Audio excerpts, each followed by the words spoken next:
মোৰ নাম পৰিমল। মোৰ বয়স 22 বছৰ। মোৰ উচ্চতা 6 ফুট। মই গুজৰাটৰ বাসিন্দা। আমাৰ ঘৰত মোৰ আৰু মা দেউতাকে ধৰি মাত্ৰ 3জন মানুহ থাকোঁ। মোৰ বাইদেউ আছিল, কিন্তু তাইৰ বিয়া হ'ল। মই এটা ব্যক্তিগত কোম্পানীত কাম কৰোঁ। আজি মই ক'বলৈ গৈ থকা কাহিনীটো প্ৰায় 6 মাহ আগৰ কথা। মোৰ খুৰীক বহুদিনৰ পৰা ভাল পাই আছিলোঁ, যদিও সৰুৰ পৰা ডাঙৰ হৈ অহাৰ লগে লগে তাইৰ মোৰ প্ৰতি মোৰ আকৰ্ষণো বাঢ়ি গৈছিল। খুৰীক মোৰ বহুত ভাল লাগিছিল, কিন্তু তাইক একো কোৱাৰ সাহস নাছিল।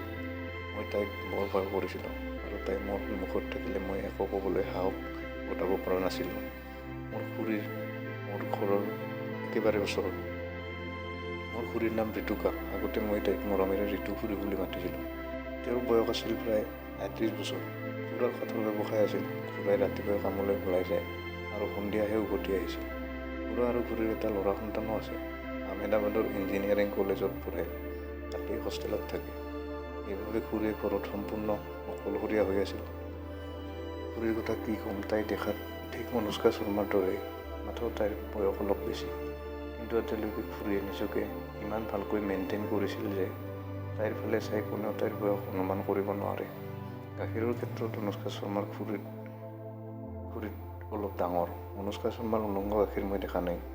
অনুষ্কা শৰ্মাৰ গাখীৰৰ আকাৰ ইমান বিশেষ বুলি নাভাবোঁ, কিন্তু খুৰীৰ গাখীৰৰ আকাৰ একেবাৰে মন উৰুৱাই দিয়া। তাইৰ গাখীৰ দুটা একেবাৰে ঘূৰণীয়া। খুৰীৰ টপিনাৰ আকৃতিও বৰ ধুনীয়া। তাইৰ শৰীৰটোৰ লগত মিলালে সেয়া বৰ সৰু নাছিল, কিন্তু বৰ ডাঙৰ নাছিল। মুঠতে মোৰ খুৰীৰ শৰীৰৰ লগত ধুনীয়াকৈ মিলিছিল। এদিন মোৰ মা দেউতা ৰাতিপুৱাই বিয়া এখনৰ বাবে ওলাই গৈছিল। ময়ো মোৰ ডিউটি কৰিবৰ বাবে ওলাই গুচি গৈছিলোঁ, কিন্তু সেইদিনাখন ৰাতিপুৱা ওলাই যাওঁতে অলপ দেৰি হৈছিল, আৰু মই দৈনিক অহা যোৱা কৰা মোৰ কোম্পানীৰ বাছখনো সেইদিনাখন গুচি গৈছিল। বাইকেৰে গ'লে দেৰি হয় আৰু গ'লেও সময়ত গৈ নাপাওঁ, আৰু সেয়ে মই ছুটী লোৱাৰ সিদ্ধান্ত ল'লোঁ।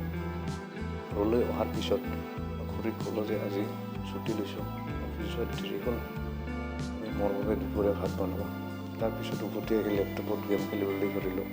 কিছু সময়ৰ পাছত গেম খেলি আমনি লাগিল। নীলা ছবি চাবলৈ আৰম্ভ কৰিলোঁ। মনলৈ আহিবলৈ ধৰিলে খুৰীকে কৰিব পৰা যাব নেকি আজি, মই ভাবিলোঁ, আৰু খুৰীৰ লগতে এটা চেষ্টা চলাই চাওঁ। সেই মুহূৰ্ততে মোৰ দুৱাৰৰ ঘণ্টা বাজিল। হঠাৎ উঠি মই উঠা বস্তুটো হেঁচা মাৰি ধৰি দুৱাৰখন খুলিবলৈ গ'লোঁ। দেখিলোঁ দুৱাৰমুখত খুৰী। তাই ক'লে, পৰিমল, মোৰ লগত বজাৰলৈ যাওঁ ব'লা, পাচলি অলপ কিনিবলৈ গ'লোঁ। মই ঠিক আছে বুলি ক'লোঁ আৰু বাইকত উঠি ৰাওনা হ'লোঁ। মনে মনে বহি গৈ আছিলোঁ। খুৰীয়ে ক'লে, ইমান মনে মনে গৈ আছোঁ যে, লাজ লাগিছে নেকি? ছোৱালীবোৰৰ লগত এনেকৈ লাজ কৰা নেকি? মোৰ লগতে আজি লাজ লাগিছে। খুৰীয়ে সোধাত মই ক'লোঁ, খুৰী, তোমাকে মোৰ লাজ লাগে। তাই ক'লে, লাজ কৰিবলগীয়া কি আছে? মই তোমাৰ খুৰী। কোৱাচোন, তুমি কিমান প্ৰেমিকা বনালা এতিয়ালৈকে? নে এতিয়াও এনেকৈ অকলে ঘূৰি ফুৰা? যদিও এই কথা ক'বলৈ মোৰ সাহস নাছিল, কিন্তু কিবা এটা চিন্তা হঠাৎ মোৰ মনলৈ আহিল, আৰু মই ক'লোঁ, খুৰী, তোমাৰ দৰে কাকো লগ পোৱা নাই। সেইবাবে মই এতিয়াও অবিবাহিত। এই কথা শুনি তাই হাঁহিবলৈ ধৰিলে আৰু ক'লে, হয় নেকি? মোৰ তাতনো কি ইমান ভাল দেখিছা? মই ক'লোঁ, বৰ মৰম লগা, আৰু মৰম লগা হোৱাৰ উপৰিও আপুনি বৰ কামুক দেখা যায়। আপুনি আপোনাৰ শৰীৰটো অতি ভালদৰে মেইনটেইন কৰি ৰাখিছে। তোমাৰ অনুষ্কা শৰ্মাৰ নিচিনা লাগে দেখাত। তোমালৈ চাই কোনেও অনুমান কৰিব নোৱাৰিব যে তুমি কোনোবা পুত্ৰৰ মাতৃ।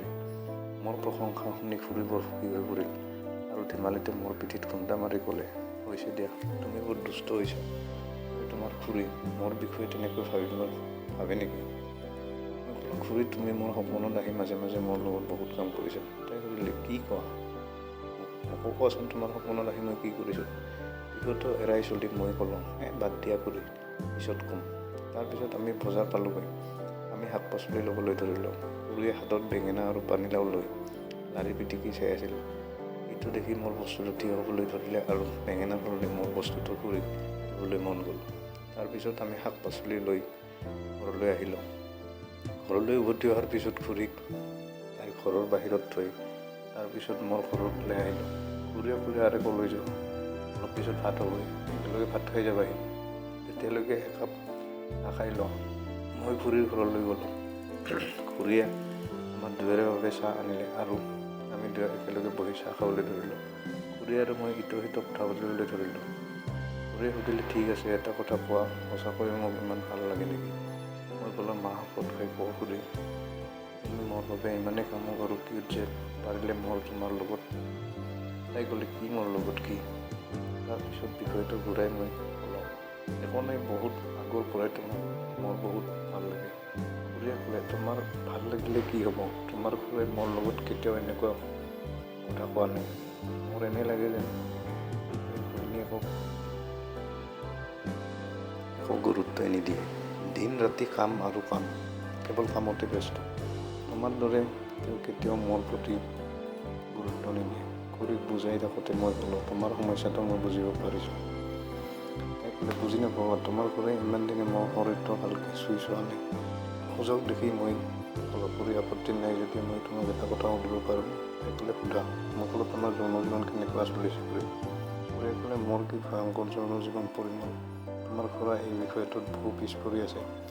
আৰম্ভণিৰে পৰা মই বিচৰা কেতিয়াও দিব পৰা নাই। মাত্ৰ 5 মিনিটৰ ভিতৰত কাম সম্পূৰ্ণ কৰি শুই যায়। গোটেই ৰাতিটো মই আঙুলিৰে পাৰ কৰি থাকোঁ। এই বুলি কোৱাৰ পিছত খুৰীৰ চকুৰ পৰা চকু ওলাই আহিল। মই তাইৰ হাতত ধৰি সাৱটি ধৰিলোঁ। মই মোৰ খুৰীৰ শৰীৰটো সম্পূৰ্ণ লগাই দিছিলোঁ আৰু মোৰ ভিতৰত কামনা জ্বলিবলৈ ধৰিছিল। খুৰীৰ ডাঙৰ ডাঙৰ গাখীৰ দুটা মোৰ বহুত লাগি গ'ল, বহুত ভাল লাগিল। ঠিক সেই মুহূৰ্ততে সুযোগ দেখি মই খুৰীৰ ওঠত লঘু প্ৰেমৰ চুমা এটা মাৰিলোঁ। তাৰ পাছত আঁতৰি আহিলোঁ। মই ভাবি আছিলোঁ হয়তো খুৰীয়ে আপত্তি নকৰিব। মোৰ এই কামত খুৰীয়ে খং কৰি মোক চৰ মাৰি দিব বুলি ভয় লাগিছিল। কিন্তু পিছ মুহূৰ্ততে খুৰীয়ে মোৰ হাতত ধৰি মোক নিজৰ ফালে টানি আনি মোৰ ওঠৰ ওপৰত ওঠ থৈ মোক পাগলৰ দৰে চুমা খাবলৈ ধৰিলে। মই খুৰীক সম্পূৰ্ণৰূপে সমৰ্থন কৰিবলৈ আৰম্ভ কৰিলোঁ। আমি দুয়ো 5 মিনিট ধৰি লিপ-লক চুমাটো উপভোগ কৰিলোঁ। তাৰ পিছত খুৰীয়ে অলপ পিছুৱাই গৈ হাঁহিবলৈ ধৰিলে। তুমি মোক লাজ কৰিছিলা, লাজ এতিয়া ক'ত গ'ল? তাই কোৱা শেষ হোৱাৰ আগতে মই খুৰীৰ ডিঙি, কাণ আৰু ওঠত চুমা খাবলৈ ধৰিলোঁ। লগতে এতিয়া মোৰ অলপ সাহসো বাঢ়ি গৈছিল আৰু মোৰ হাত দুখন খুৰীৰ গাখীৰত গৈছিল। মই খুৰীক গাখীৰত আদৰ কৰি চুমা খাবলৈ ধৰিলোঁ। খুৰীয়ে ক'লে তুমি দেখোন ডাঙৰ খেলাড়ী। মই ক'লোঁ এইমাত্ৰ আৰম্ভণিহে, আৰু কি কি হ'ব চাই থাকা। মই খুৰীক ভালদৰে চুমা খাই চুহিবলৈ ধৰিলোঁ। তাইৰ ত্বকটো আঁতৰাই দিলোঁ। ব্লাড ভৰ্তি হৈ থকা খুৰীৰ গাখীৰ দুটা বৰ ধুনীয়া দেখা গৈছিল। এই দুটা খোৱাৰ কথা ভাবিয়েই মোৰ মুখত পানী ওলাই আহিছিল। তাৰ পিছত খুৰীৰ ব্ৰাটো আঁতৰাই দিলোঁ। খুৰী এতিয়া মোৰ সন্মুখত ব্ৰা আৰু পেণ্টি পিন্ধি আছিল। মই নিজকে বিশ্বাস কৰিব পৰা নাছিলোঁ যে ইমান বছৰৰ পাছত এতিয়া মোৰ সপোন বাস্তৱায়িত হ'বলৈ গৈ আছে। মই উত্তেজিত হৈ খুৰীৰ গোটেই শৰীৰটোত চুমা খাবলৈ ধৰিলোঁ আৰু তাইৰ ব্ৰাৰ ওপৰত হাতেৰে তাইৰ গাখীৰ দুটা হেঁচা মাৰি ধৰিলোঁ। তাই সম্পূৰ্ণ উত্তেজিত হৈ পৰিল আৰু তাৰ পিছত মই ব্ৰাটো আঁতৰাই দুয়োটা গাখীৰ মুক্ত কৰিলোঁ। তাইৰ পেণ্টিটো সম্পূৰ্ণ তিতি গৈছিল। তাৰ পিছত পেণ্টিটো আঁতৰাই দিলোঁ। এতিয়া তাই মোৰ সন্মুখত সম্পূৰ্ণ উলংগ হৈ পৰিছিল। তাইৰ সেইখনৰ ৰং গোলাপী আৰু তাত সৰু সৰু বিন্ধা আছিল, কাৰণ সম্পূৰ্ণকৈ পৰিষ্কাৰকৈ চেভ কৰা হৈছিল। খুৰীৰ মৰম লগা বস্তুখন দেখি মোৰ বস্তুটো উঠিবলৈ ধৰিলে। ময়ো মোৰ কাপোৰ খুলি খৰধৰকৈ তাইৰ সেইখনত মুখখন থৈ জুপিবলৈ ধৰিলোঁ। তাইৰ সেইখন চুপি থাকোঁতে মই তাইৰ ভংগাটোত কামোৰ মাৰিবলৈ ধৰিলোঁ। তাই পাগল হৈ অদ্ভুত শব্দ কৰি আছিল। আহ মা চেলেক মোৰ বস্তুখন খা। তুমি বহুত মজা দিছা পৰিমল, কেতিয়াৰ পৰা তুমি ইমান স্মাৰ্ট হৈছা? মোৰ বস্তুখন চুহি লোৱা মোৰ জান। গোটেই জীৱখন ভিতৰত থৈ চেলেকিলোঁ। চুহি চুহি খা আৰু খোৱা। তাই মোৰ চুলিত আদৰ কৰিবলৈ ধৰিলে। ময়ো তাইৰ সেইখন চুপি তাইৰ টুপিনত আঙুলি দিবলৈ ধৰিলোঁ। তাই মোৰ মূৰটো তাইৰ সেইখনত হেঁচা মাৰি মাৰি ধৰিলে আৰু মাজে মাজে কামোৰত ভাঁজ হৈ যায়। কেতিয়াবা সেইখন কামুৰিছিলোঁ আৰু কেতিয়াবা গোটেইখন মুখত ভৰাই দিছিলোঁ। মোৰ বস্তুটো সম্পূৰ্ণ থিয় হৈ সাজু হৈ আছিল। তাই মোৰ 7 ইঞ্চি বস্তুটো লৈ চাই ক'লে যে আজি মজা হ'ব। লোভীৰ দৰে চকুৰে মোৰ বস্তুটো লৈ চাই মুখত ল'লে। খুৰীয়ে মোৰ বস্তুলৈ মুখত লৈ ললিপপৰ দৰে চুহিবলৈ ধৰিলে। আমি দুয়ো 69 পজিশ্যনত আহিলোঁ। তাই মোৰ ওপৰত আছিল আৰু মই তাইৰ তলত আছিলোঁ।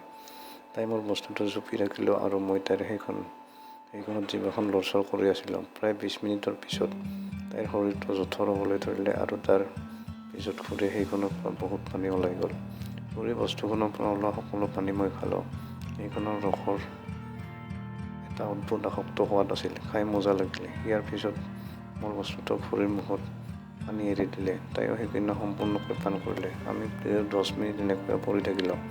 তাৰপিছত তাই মোৰ পৰা উঠি আকৌ এবাৰ মোৰ বস্তুটো মুখত ল'লে। খুৰীয়ে মোৰ বস্তুটো জোৰেৰে চুপিবলৈ ধৰিলে আৰু 5 মিনিটৰ ভিতৰত তাই মোৰ বস্তুটো সম্পূৰ্ণৰূপে থিয় কৰি দিলে। তাৰপিছত খুৰীক বিচনাত থৈ দিলোঁ আৰু সময় নষ্ট নকৰি খুৰীৰ সেইখনত মোৰ বস্তুটো ঘঁহিবলৈ ধৰিলোঁ। বস্তুটোৱে তাইৰ সেইখনত ঘঁহাৰ লগে লগে পিচ কৰিবলৈ আৰম্ভ কৰিলে। তাই ক'লে, এতিয়া ভৰাই দিয়া না কিহৰ বাবে অপেক্ষা কৰি আছা? ইমান দিন বস্তুৰ ভোকত আছোঁ, মোক আৰু কণ্ঠাত নাৰাখিবা আৰু মোৰ সেইখন শান্ত কৰা। মোৰ বস্তুটোৰ মূৰটো খুৰীৰ সেইখনত সোমাই দি বস্তুটোৰ আধা অংশ সোমাই গ'ল। খুৰীয়ে চিঞৰি উঠিল, বাপৰে বৰ মতা, উলিয়াই দিয়া, বিষাইছে। মই জোকাৰি কৰা, চুপ থাকা কেলা, কিমান দিন ভোকত আছিলা?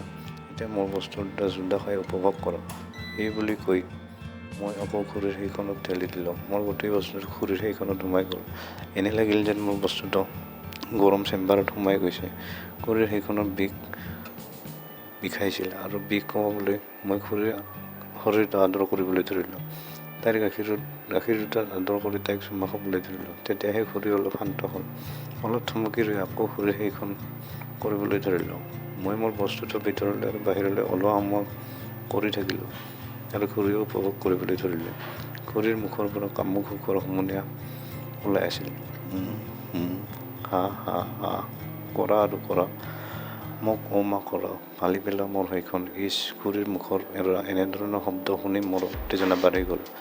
এতিয়া মই মোৰ বস্তুটো পূৰ্ণ গতিৰে খুৰীৰ সেইখনত ওলোৱা সোমোৱা কৰিবলৈ ধৰিলোঁ। খুৰীৰ দুয়োখন ভৰি মোৰ কান্ধত লৈ বস্তুটো তাইৰ সেইখনত সোমাই দি কৰিবলৈ ধৰিলোঁ। গোটেই কথাটোত ভুচ ভুচ শব্দৰ প্ৰতিধ্বনি হ'বলৈ ধৰিলে। কিছু সময় পিছত মই শুই দিলোঁ আৰু খুৰীয়ে মোৰ বস্তুটোৰ ভেকুলীৰ দৰে বহি তাৰ পিছত জঁপিয়াবলৈ ধৰিলে। ময়ো তলৰ পৰা ঠেলিবলৈ ধৰিলোঁ আৰু তাইক কৰিবলৈ ধৰিলোঁ। ময়ো পিছফালৰ পৰা তাইৰ টোপনিৰ খুন্দা মাৰি আছিলোঁ। পূৰ্ণ গতিৰে অপতল কৰি খুৰীও জঁপিয়াই কৰি আছিল। তাইৰ গাখীৰবোৰো লগতে জঁপিয়াই আছিল। খুৰীৰ খোলা চুলিখিনি বতাহত উৰি আছিল। এনে লাগিল যেন আমাৰ দুয়োৰে ভিতৰত যৌনতাৰ ধুমুহা। জীৱনত কিমান মজা কেতিয়াও পোৱা নাছিলোঁ। আমি প্ৰায় 20-25 মিনিট এনেদৰে পুল পোষ্ট কৰি থাকিলোঁ। সেইখিনি সময়ত খুৰীয়ে দুবাৰকৈ অৰ্গাজম কৰিছিল। এতিয়া মোৰ বস্তুটো টানিবলৈ ধৰিলে। মই সুধিলোঁ, ক'ত উলিয়াই দিম মোৰ পানী খুৰী? খুৰীয়ে ক'লে, মোৰ ভিতৰত পানী এৰি দিলেও কথা নাই, মোৰ অপাৰেশ্যন হৈ গৈছে আৰু এতিয়া যিমান পানী পৰিলেও মোৰ সন্তান জন্ম নহয়। উত্তেজনাত মই সম্পূৰ্ণ জোৰেৰে খুৰীৰ সেইখনত জোৰকৈ ঠেলিবলৈ ধৰিলোঁ। তাৰপিছত মই মোৰ গৰম লাভাখিনি খুৰীৰ সেইখনত পেলাই দিলোঁ। ইয়াৰ পিছত মই ভাগৰ পৰিলোঁ। খুৰী মোৰ ওপৰত শুই পৰিল। আমাৰ দুয়ো উষ্মভাৱে উশাহ নিশাহ ল'লোঁ। আমি দুয়ো 15 মিনিট এনেকৈ পৰি থাকিলোঁ। তেতিয়া খুৰীয়ে উঠি মোৰ শুকান বস্তুটো তাইৰ সেইখনৰ পৰা উলিয়াই মোৰ ওঠত দীঘল চুমা দিলে আৰু তাৰপিছত ক'লে, আজিলৈকে মই কেতিয়াও এনেকুৱা জোৰদাৰ সম্পৰ্ক উপভোগ কৰা নাই। তোমাক বহুত ভাল পাওঁ মই জান। তাৰপিছত আমি দুয়ো বাথৰুমলৈ গৈ ইজনে সিজনৰ সন্মুখত প্ৰস্ৰাৱ কৰিবলৈ ধৰিলোঁ। মোৰ বস্তুটো দেখি তাই হাঁহিবলৈ ধৰিলে আৰু ক'লে, চোৱা, তোমাৰ বস্তুটো সৰু হৈ গৈছে, তোমাৰ বস্তুটো বৰ হাৰামি। মই ক'লোঁ, যিয়েই নহওক এতিয়া সেইটো তোমাৰেই। ইয়াৰ পিছত আমি দুয়ো ইজনে সিজনক গা ধুৱাই দিবলৈ ধৰিলোঁ। মই আকৌ খুৰীৰ গাখীৰত আদৰ কৰি দিবলৈ ধৰিলোঁ। মই খুৰীৰ গাখীৰ কিছু সময় চুপিলোঁ আৰু তাৰপিছত আমি ওলাই আহিলোঁ। ইয়াৰ পিছত আমি ওলাই গৈ হোটেলৰ পৰা আহাৰ আনিবলৈ গ'লোঁ। খুৰী নিজেই এতিয়া মোৰ পিঠিত আঁকোৱালি লৈ বহি আছিল আৰু তাইৰ গাখীৰবোৰ মোৰ পিঠিত আঁকোৱালি লৈ আছিল। আমি সেইদিনা বিৰিয়ানী আনি একেলগে খালোঁ। খোৱাৰ কিছু সময় সিহঁতৰ ঘৰতে জিৰণি লোৱাৰ কথা ভাবিলোঁ। মই তাতেই শুই পৰিলোঁ। মোৰ কাষতে পৰি আছিল খুৰী। খুৰীয়ে আকৌ মোৰ বস্তুটোক আদৰ কৰিবলৈ ধৰিলে। ময়ো খুৰীৰ গাখীৰ আৰু কেতিয়াবা তাইৰ সেইখনক আদৰ কৰিবলৈ ধৰিলোঁ। আমি দুয়ো আকৌ এবাৰ গৰম হৈ পৰিলোঁ। এইবাৰ ডগী ষ্টাইলত খুৰীক কৰিলোঁ। ইয়াৰ পিছত খুৰীৰ টপিনাত তেল লগাই মোৰ বস্তুটোৰো তেল লগালোঁ।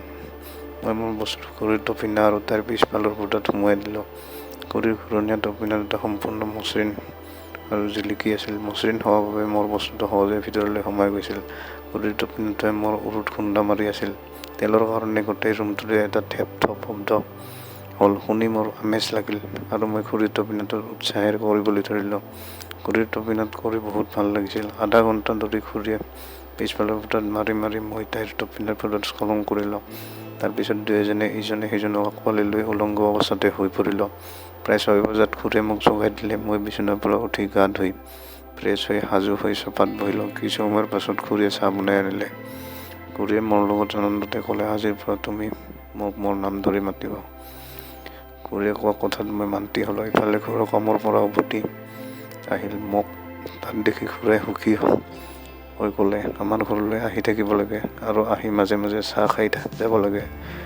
ঘূৰিও ঘূৰা সমৰ্থন কৰি ক'লে হয়, ময়ো তাকেই বুজাই আছিলোঁ যে এইটো তাৰ ঘৰ। ঘড়ীৰ মুখত হাঁহি বিৰিঙি উঠিল।